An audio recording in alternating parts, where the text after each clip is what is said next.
여러분 안녕하십니까? 백선혜입니다. 11월 5일 목요일 장전 브리핑 출발하겠습니다. 아직 미국에서는 개표가 진행 중인데요. 이번 선거 정말 초박빙입니다. 바이든이 우세하는가 싶더니 다시 트럼프가 또다시 바이든이 우세를 점하고 있습니다.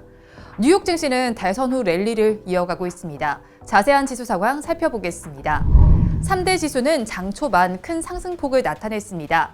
장 마감까지도 크게 빠지지는 않는 모습이었는데요. 장중 내내 플러스권을 유지했습니다.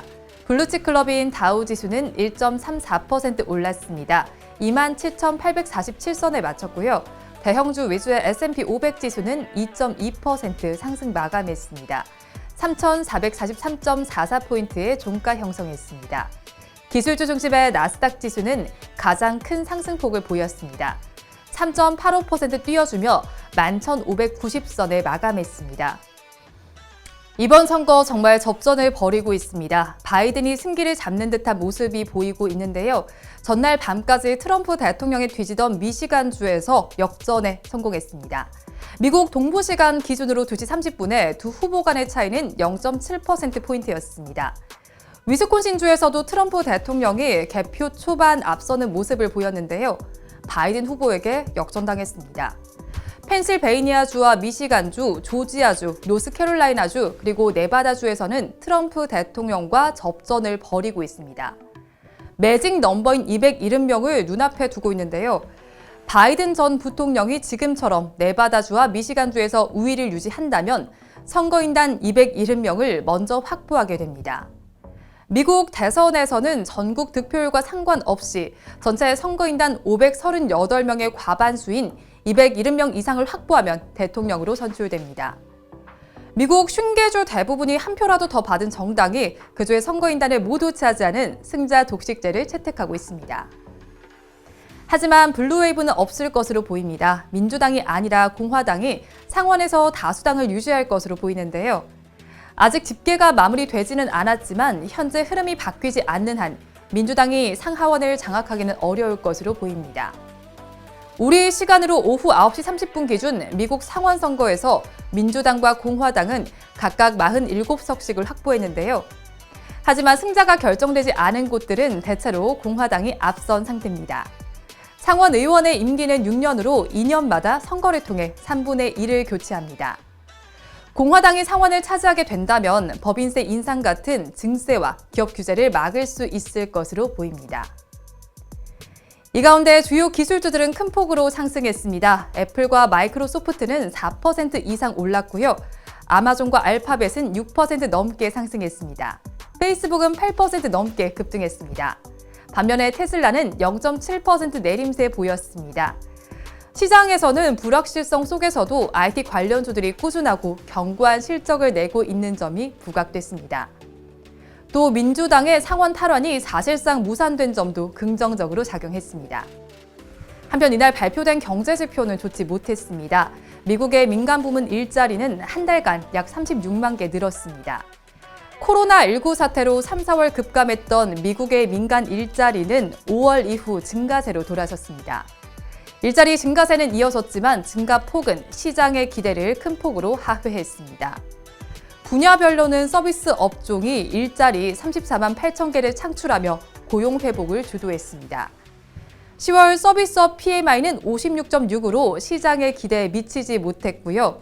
9월 무역 적자도 시장 전망치보다 더 큰 적자폭을 기록했습니다. 한편 IHS 마킷의 10월 서비스업 PMI는 56.9로 시장의 예상치를 웃돌았습니다. 두 후보 간의 접전 속에 뉴욕 시장은 모두 플러스권에 들었습니다. 이어서 뉴스 체크해 보겠습니다. 첫 소식입니다. 조 바이든 민주당 대선 후보 캠프는 승리를 예상했습니다. 바이든 캠프 측은 바이든 후보가 이기는 궤도에 올랐다고 말했습니다.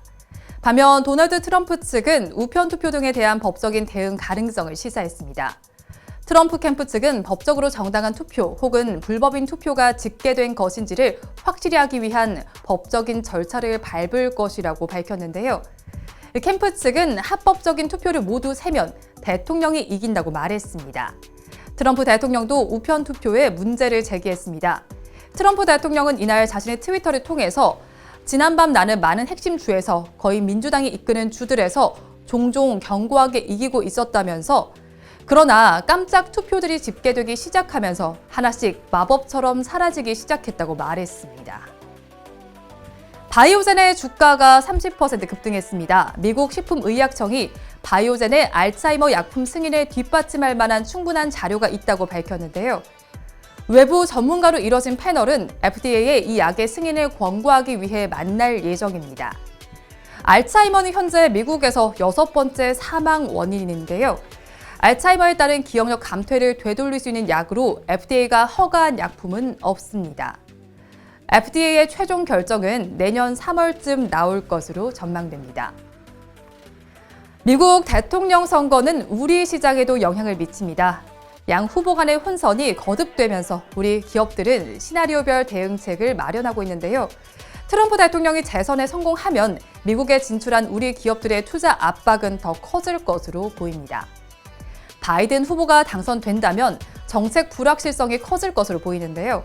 현대자동차와 삼성전자, LG전자 등이 대선 결과에 촉각을 곤두세우고 있습니다. 반도체 업계에서 미국의 대중 반도체 수출 규제가 지속될지 예의주시하고 있고요. 자동차와 2차 전지 업계도 대선 결과에 귀를 세우고 있습니다. 코오롱 티슈진이 상장 폐지됩니다. 한국거래소는 어제 성분이 뒤바뀐 골관절염 치료제 인보사 케이주로 파문을 일으킨 코오롱 티슈진에 대해 상장 폐지를 결정했습니다. 이에 따라 거래 재개를 기다려온 6만 명 소액 주주들의 대규모 피해가 불가피할 것으로 보입니다. 코오롱 티슈진은 상장 폐지 통지를 받은 날로부터 일주일 이내에 이의 신청을 제기할 수 있습니다. 이의 신청이 없으면 신청 만료의 경과 후 상장 폐지 절차가 진행됩니다. 다만 코오롱 티슈진이 이의 신청을 하면 거래소는 이의 신청을 접수한 날로부터 15거래일 내에 코스닥 시장위원회를 열고 상장 폐지 또는 개선기간 부여 여부를 결정합니다. 다음으로 환율 보겠습니다. 달러 인덱스는 바이든 승리 가능성에 약세를 보였습니다. 0.11% 하락한 93달러 44센트에 마쳤습니다. 어제 서울 외환시장에서 환율은 롤러코스터를 탔습니다. 하루 사이에 22원이 출렁이는 모습을 보였는데요. 장 초반 8원 떨어졌다가 14원 오름세를 보이기도 했습니다. 마감 시간 기준으로 원달러 환율은 3원 60전 오른 1137원 70전에 마감했습니다. NDF 역외 환율이 1128원대로 마친 것을 감안하면 오늘 원달러 환율은 9원 정도 하락 출발이 예상됩니다. 끝으로 오늘 이슈앤 테마입니다. 약 1시간 전 9월 국제수지 잠정치가 발표됐습니다. 9월 경상수지는 102억 1천만 달러 흑자로 집계됐습니다. 우리나라 경상수지는 5개월째 흑자를 기록했습니다. 2018년 9월 이후 24개월 만에 처음으로 100억 달러를 넘어섰습니다. 반도체 수출이 증가하면서 경상수지 흑자를 이끌었습니다.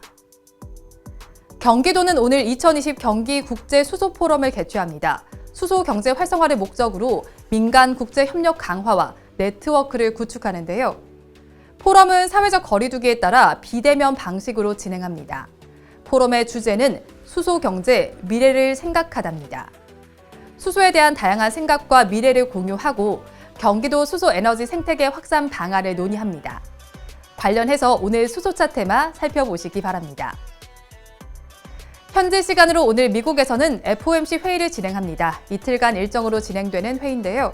투자자들은 1,200억 달러 규모의 국채와 모기지 담보증권 규모의 변화를 줄지 주목하고 있습니다. 지난 회의 결과를 토대로 금리에는 변화가 없을 것으로 보이는데요. 이 때문에 투자자들은 연준의 자산 매입 규모와 구성에 관심을 돌린 겁니다. 결과는 현지 시간으로 내일 오후 2시에 확인할 수 있습니다. 오늘 우리 시장에서는 13개 기업이 실적을 발표합니다. 안랩과 애경산업, 현대백화점, 제노레이, 에버다임, 스튜디오 드래곤, SK텔레콤, LG U+, LG 헬로비전, 카카오, BGF, BGF 리테일, 그리고 KTNG가 실적을 내놓습니다. 또 금융감독원은 라인펀드 판매 증권사를 대상으로 2차 제재심의위원회를 다시 시작합니다. 티웨이 항공은 인천과 오사카 또 인천과 도쿄를 오가는 노선을 재개하고요. 넷마블은 첫 콘솔 게임인 세븐나이츠 타임 원더러를 출시합니다. 하나씩 짚어보시기 바랍니다. 오늘장 어떻게 흘러갈지 이어지는 방송으로 체크해 보시기 바랍니다. 함께해 주신 여러분 고맙습니다.